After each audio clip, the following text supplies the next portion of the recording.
Welcome to Wrestling in Mom's Basement. This is the retro review for the not-so-retro Great Balls of Fire 2017, or as it's commonly known as Great Balls of Fire, because there's going to be no other Great Balls of Fire. I, of course, am Patrick Young. This guy to my right wants you to know that Ric Flair's Woo came directly from Great Balls of Fire by Jerry Lee Lewis, Joe Venuta. Great Balls of Fire took place on the 1 year anniversary of Wrestling in Mom's Basement, and we have outlasted the pay-per-view. We've finally beaten something. We're beating a lot of current podcasts on YouTube, just like Yes. Yes, we are. we're lying, but you don't have to know that. Location? Please subscribe! We're not desperate. Calm down. Location is American Airlines Center in Dallas, Texas. Commentators served by Michael Cole, Booker T, and Corey Graves. And it's time for the most oddly named pay-per-view in a long time. And yes, I should call this. With the oddest logo for a pay-per-view I've ever seen in my life, too. Yes, With just two spheres next to each other. Kind of look like a scrotum. Brock Lesnar's going back in the ring for the first time since WrestleMania to defend the U.S. title against Samoa Joe. This has potentially warned us with the title news, so let's get to it. A longer than usual open video has a drive-in movie theme, with the match to be treated as old school with trailers. Which I thought was pretty cool. Yeah. Something different. Bray Wyatt versus Seth Rollins to kick things off. Standard Bray feud. Rollins is popular, so Bray wants to beat him. Seth kicks him outside. Bray stops in the corner too early for a suicide dive out. As Bray punches him back, hammers away. They head to the apron for a slow down, and Seth is set hard to his steps for his effort. One heck of a charge and a 7 in the barricade would hit the chin lock. Seth fights up and heads to the top, meeting a superplex to run down. Bray has come off once their time so far, like he has Seth for a full scale. Rollins moves out suplex, sends Bray outside of the suicide dive. The sling blade and blockbuster get two, and Bray by breaks with the momentum with a heck of a clothesline. That hard release rock bomb leaves Bray too, and he runs his mouth about being a god. Rollins slugs away, using an until poke belly, cuts him short. So Simon Gill gives Bray the pin at 12:05. When I remember how I felt about this match earlier, and I was actually highly surprised that Bray actually picked up the win.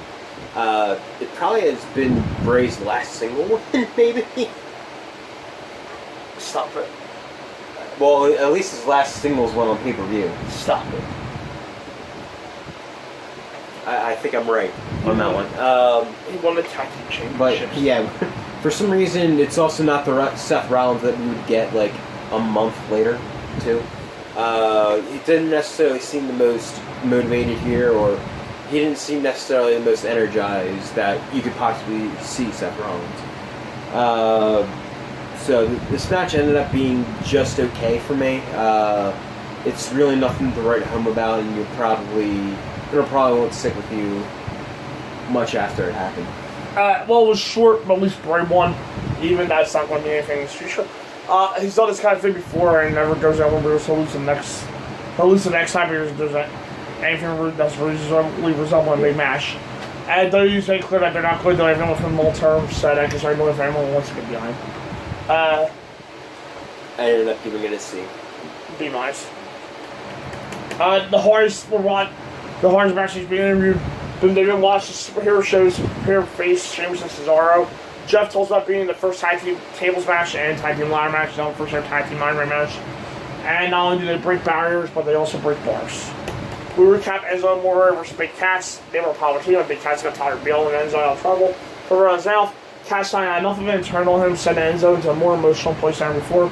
Enzo didn't want to overstep physically, but his heart could carry him through. Enzo Amore versus Big Cass. Before the match, Enzo told us about how they debuted it here last year in the same arena, but now it's more. He quotes some things and says that Cass doesn't stop him, come on, because it's always going to be. Whatever. I almost wanted to say. Enzo goes on for a long time and basically says he's here to fight because he's going to go. Cass debuted some new music, which was not the original. Enzo charges at him and just tosses around like he's not in there. Something like a cross-face chicken wing slows Enzo down. Cass splashes over good measure. Some forms to the back having more rain, more trouble, and Cass doesn't bring on. A girl press drop sends him outside, but he gets back at 9. The big boot ends Enzo 5:22. They did one thing right in this match. Enzo had very little, if any, offense in this match. Which I kind of thought was a mistake at the time, but knowing how Enzo wrestles, it really isn't. But yeah, it was pretty much Cass dominated the match and tried to give him a good first step into his singles push. Unfortunately, we do know how that all turned out because a year later, both guys are gone. Total complete squash, and that's exactly what it should have been. Amore, someone's going to be able to get in, and he needs something on offense with someone like Cass. And that's not happening here. It was a good example of a perfectly good match, a perfectly booked match. And that's not something you get anymore. Gave it a D. D+. Tag team titles, Hardys versus Sheamus and Cesaro. And Sheamus and Cesaro defended his 30-minute Iron Man match. Cesaro distracts Amanda starting a bro kick for the first full 20 seconds. Jeff tries to lock in, drop kicks, moving him down, followed by Matt Raymond. Sheamus is sent to apron a few times. And Cesaro hit Cunt Jeff Holt to save his brother, and they head outside the Champs take it over. Back in, Cesaro grabs a gut wrench to keep Jeff in trouble, so the announcers get in playing defense as many times as they can. Jeff is staying outside, and the match is going. The match is going a little slow to switch, so they took a little back in the first full. Cesaro grabbed his side choke, and as we were in 10 minutes, and yet back gets out to Dayburn, and his system white noise gives Cesaro the second full and Jeff at 9:48. Back up with Sheamus goes shoulder first, and I post allowed a hot tag back to Matt. Sheamus is ran into 3 buckles 10 times each, followed by poetry motion and side effect. The twist of fate and Cesaro make it 2-1 at 12:55. Sheamus comes in his quote with the slingshot dropping in the quarter for 2 as we hit the halfway point. Jeff flip dives on the air one. But Cesaro posts his mat for a count to go up 3-1 at 16:55. Sheamus goes to chill out, followed by this forearms to the chest. We had 10 minutes to go. Sheamus just 2 of a double suplex. Cesaro kicks Jeff on the apron, grabs the sharpshooter Matt. Sheamus gets dropped as well, and Matt makes the face tag so Jeff can cradle Cesaro and make it through 2 at 22:55. Basement dropping gives Jeff 2 more, followed by Matt's tornado DDT for 2 at 5 minutes to go. Matt hits the moonsault for what looked like 3, with Cesaro diving in possibly too late for the save. A super twist of fate drops Sheamus, and we're tied at 2:55 to go. Sheamus is still down, so top rope slash elbow gives hard 2. Jeff gets a blind tag and hits the swanton. But Cesaro, the legal man, rolls him up for a pin. 25 seconds left. Time runs out, and the champs retain forward for 30 minutes. Yeah, I really like this match. This is my favorite match of the night.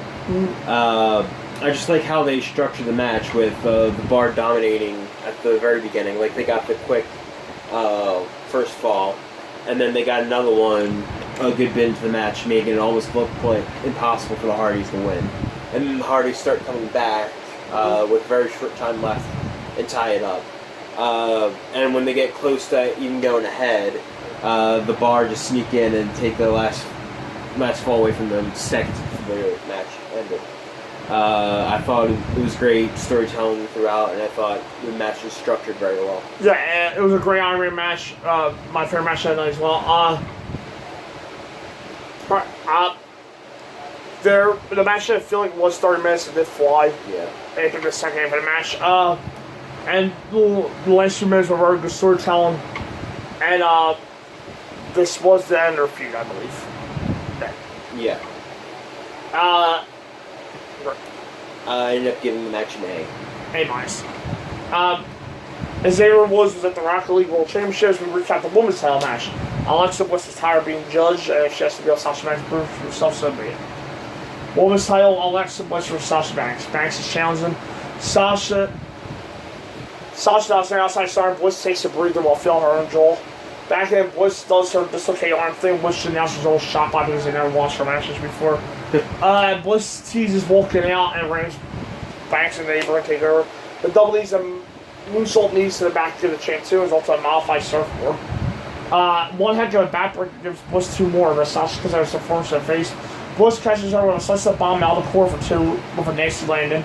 Twisted Bliss his knees, kind of, and the Banks team has Alexa in trouble until a rope is grabbed. Banks sends her in the barricade, but Bliss slaps her in the face and takes the count out at 11:48. Yeah, I thought it was a really good match. Probably among Alexa's best. Obviously not Sasha's, because Sasha's had masterpieces. But I thought this was a solid match for their feud at the time. And a good setup to a bigger match to happen at SummerSlam. And I also like the Needy Aura spot at the end. off the announce table onto the floor, Yeah. which I thought was pretty cool. The end hurt a bit, but it was clear just to set up a rematch. The dislocated elbow thing is still creepy. Yes. And Banks is good for a challenger. I'm sure it's going to this. I was sure this is going to set up a rematch. I thought it was going to be some sort of gimmick match at SummerSlam, but it was just a rematch. It's good enough, but I felt like a longer TV match. I saw. I gave it a C. C. Post-match, Sasha fights her up on the announce table. Bliss gets shoved over and then double knees on the table, drops Bliss before. We look at the kickoff match, which was Neville defeat and Kurt Tozawa in Cruiserweight Championship. Tozawa was in pain, tells Tyson what's a rematch. Tyson will work for him, but once Tozawa get looked at by trainers. Intercontinental tells the Miz versus Dean Ambrose. Miz is defending. Dean goes after the Miz tries to start and grabs a roll for 2. Miz gets in the short DDT and kicks Dean in the chest to stay in control. Dirty D's broken on by Ambrose, throws Miz down to get a breather anyway. Alberto flash suplex beats Dean too, but he tweaks his nail on the way down. Dirty D still doesn't work, and we hit the 3-4. Dean with a bloody lip makes him on rope, but the knee's done. Miz fires up the yes kicks, but gets slapped in the face. The top rope elbow goes Dean too, but the Miz trash pulls Dean in 4 for a beating. Dean dives all 3 of them, but backs up his knee anymore. Backhand Dirty D connects with Maurice, pulling the fall on the ropes. Dean is a suicide dive, partially taking Maurice out in the process. But Dallas is in the back end, has sound the skull crushing in the finale routine at 11:15. I thought it was a good match. Probably among their weakest together, though. Because it was pretty much... They're trying to get to the next part for Dean, which would be a story with Seth Rollins. And at this point, I felt like they were just trying to get this match out of the way. Just the finale out of the way so they can go on to a bigger story for Dean. And probably something else for Miz down the road. The match was fine, yeah, for what it was. A good match. Just I kind of expected better out of it. But.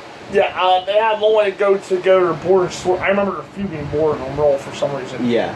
Little sat down in the end of December. They had like the Renee and Maurice will play into that. They're personal with the wives. Yeah, and then I think it ended up being Dean almost splitting up Maurice and Miz. Yeah. Because Miz kept on destroying stuff, or Maurice kept on getting in the way, and tension was teased between them. Yeah. So, and they didn't get over the border store, unfortunately. The Miz Farage Hollis was a great bishop for Miz, as they filmed so well, and Dallas was looking like his uncle, Byron Windham, in Orson. Yeah. I was hoping this didn't lead to a normal rematch, which it didn't. But I do still want to dominate Darren Collins television for like 15 months. No, they could have gotten at least 3 more months out of that stuff they wanted to. Yeah. But they did. I gave it a B-. C-. Long time Roman Reigns versus Braun Strowman. They were fighting back in February. Then they took a break for WrestleMania. Then Strowman shoved over an ambulance with Reigns inside. Then they took an all-month fault because of an elbow injury. Tonight's ambulance match should be the blow-off. Roman Reigns versus Braun Strowman ambulance match. Strowman goes right in the ropes at first, Reigns outside knees. A shot of the steps crushes Reigns again. But Strowman hits the post with the steps. Backhand Roman's comeback is called by the power slam with Strowman going for a cover out of his thing. Reigns slips those Braun's shoulders and manages a Samoan drop.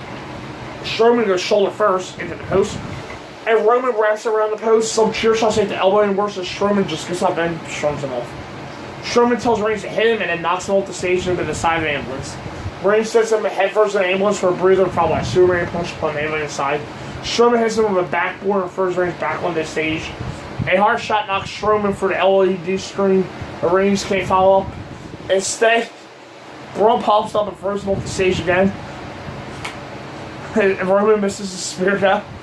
And winds up in an ambulance to give Braun the win at 15:30. Yeah, that ending was just funny. Believe it or not, when I first watched this, I think I liked the match better. Not saying it's a bad match now, but I think I enjoyed it a lot better when it actually happened. I didn't think it was very good. I thought it was very interesting. Braun may be one of Roman's better opponents as well, and vice versa. Or Roman may actually be Braun's best opponent. What, sir? I'm going to go stick with Roman on that one. Okay. Again, I thought the match was good, but for some reason it fell a little less for me for some reason. It was a fun brawl and should end a feud, but now it was clear with Dan Reigns versus Lesnar WrestleMania. Why? Because we're not lucky. Yeah. Strowman versus Lesnar could have been a heck of a war too, but the ending kind of like the cowardly lion diving away from the Wizard Boss. Yeah. This is about what you had to expect, but that's not a bad thing in this case. I gave it a B. B. Roman pops out of the ambulance and spears Strowman into it. He jumps into the driver's seat and speeds to the back where, after a few camera cuts, backs the ambulance into a production truck to pretty much kill Strowman. Kurt Angle and Kobe come up to try and open the ambulance, and we're going to the ring. Heath Slater versus Kurt Hawkins. This is an impromptu match, and I have no idea what's been that. Hogan's barely right, and the announcer ignored the match, told about Strowman being in trouble. We cut to the back again where a fire truck is coming to get Strowman out with the camera away from the ring. Slater wins with something we all used to see at 228. No, that wasn't the name of the move. We didn't say it. Yeah. We were focused on Strowman and in the ambulance. Just because it's Heath Slater and Kurt Hawkins, I'm not gonna fail this match. I'm not even sure if it was time. 220. No. So obviously it's going to be an NA, but even if it did go past 3 minutes, I still would have given them NA just because we didn't see it. Still in the back, the Dallas Fire Department is here to use the Jewel of Life. NA for me too. Which they came pretty quick, actually. Yeah. To open the ambulance. That's amazing response time. Braun curls away and refuses medical help. Angle is stunned as Strowman walks away to a pause. And they didn't do this for the sake of a double turn. I have official ability to understand this company. They did. That was every possible sign of a Strowman face turn and Reigns who lost and intended to murder Strowman. Is now about as healed as you can get. I think it was just a Braun face turn. It wasn't a face turn though. Oh. So Roman just tried to kill Braun. Miz the Bar and Kane turned Braun face. Yeah, that's true. Yeah. With a trash truck at TLC. Yeah. We recap Brock Lesnar showed Joe, so Joe becomes on contender like Sunday and he shows down for Lesnar, even though he literally choked him out at one point. Lesnar showed no signs of being afraid of Joe and laid down for him trying. Tonight's going to be a fight. Here's the top, Joe versus Brock Lesnar. Lesnar defended Joe's using his at 10:51 p.m. Yep, this is going to be a short one, folks. Joe jumps up during a big match entries and they head outside Lesnar being rock bombed for a table. The panel is running yet, and Lesnar's dragging himself inside. Joe is furious in the corner, starts laying away to the head boss.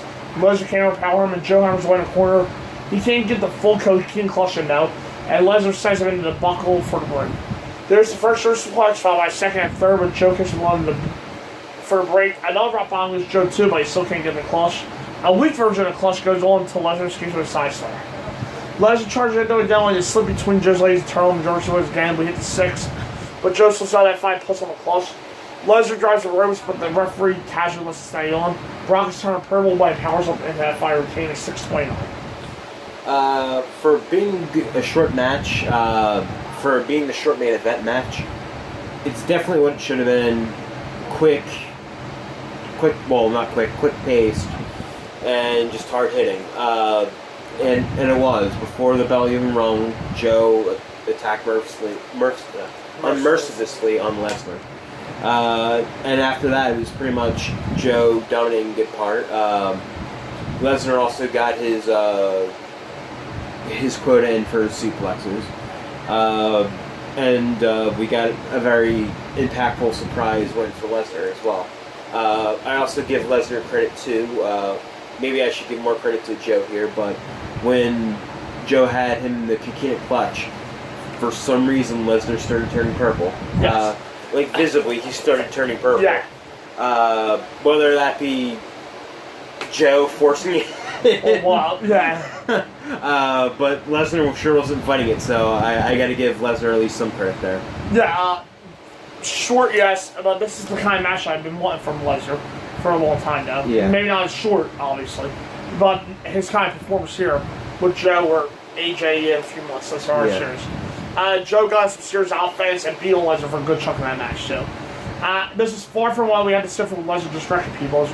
I tried to put the test and quote Joe in. I had a great time because it was certainly acceptable rather than having Lesnar destroy him. Very good match, and a big relief. Yes. I give the match a B+. B+. Joe Glazer and Lesnar, who they announced that Friday that Joe Cole and Lesnar was in big trouble to end the show. Overall, I gave it a B. I thought this show came off way better than a pay-per-view named Great Balls of Fire should be. It kind of almost sounds like a big indie event that they're just trying to get a little, like, hey, Great Balls of Fire, goodness gracious. But I thought that this was a very solid pay-per-view. Even the worst parts of the show were pretty much watchable. Like, literally, who doesn't want to see Enzo Amore get his ass kicked? Right. I do. But I want to watch Big Cass. I don't. Yeah, on the other side, it is Big Cass. And outside Enzo.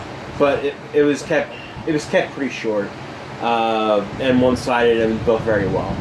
Other matches that I thought were very solid, and then we got to Lesnar and Joe and the Hardys and the Bar, which were my favorite matches tonight. I thought this whole card exceeded my expectations. Yeah, B+. The two main events and the tag team title match show carry it. Yeah. Sasha Alexa was fine. It was there for the sake of December match. Bray and Steph was exactly what we respect, and Miz versus Dean was continuing for some reason. Yeah. On the show. That being said, this show's like the modern day in your house. Yes. A lot of nothing but major match, and but 3 major matches on card draw some fans. It's definitely not terrible though you would think with that. But there's a high in fact, I was a pit stop on the way to Brooklyn for SummerSlam, which every July pay-per-view is in the history of WWE. So. Like this month. Right, but sometimes you pull out a very good gem like Great Balls of Fire. So yes. There you go. Sometimes it's the ones with the least expectations that are the ones that turn out your that surprise. That are the best ones. Yeah. Yeah. That's not a bad thing though. And the fact that the same price as WrestleMania, that's the thing with a lot of these pay-per-views. And just to let you know for my Extreme Rules review, which we will be seeing first, that's not a